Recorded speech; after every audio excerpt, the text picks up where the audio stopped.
reeraan geyn magacyada soo maniin qaranka waxa la wada lahaada la leeyahay markuu Cabdiraxmaan Axmed Cali madaxweynaha Xasan Aadan Xasan Yoonis abana taliya Allahu naxariis taliya ciidamada markuu ahaa haddana Xasan laga bid Xasan Yoonis waxa ka horeeyay waxa ahaa ninka la yiraahdo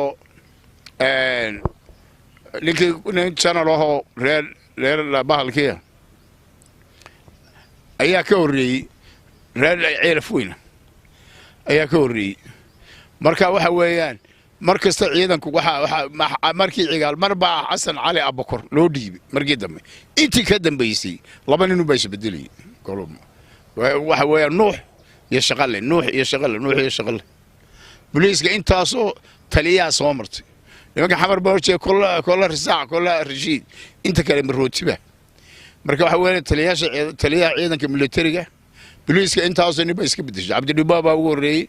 waxa ku xogay dhagaweyne waxa ku cilmi kabaal laba goor ku soo noqday waxa ku soo noqday Maxamed Cige waxa soo maray Saqadhi waxa adana Saqadhi markaa ku noqday waxa jooga Fadal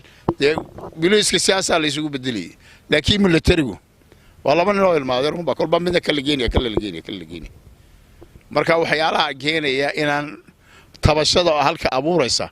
ee cadaaladdu ay ku xuntay wax la qaybsado meelaha ugu xun meelahaas ka mid ah la eeganayo dadku eeganayo عروض رجمر وحول عدالة دران ديدية عدالة دردي وحال ديدي واي يادو دريسا تدرس كتير ودي وسومال لان متلي وشرفتي دالك يا يبدي وسو تشوك سنكرنك وانا بحيالات بدن بعد انك غلطان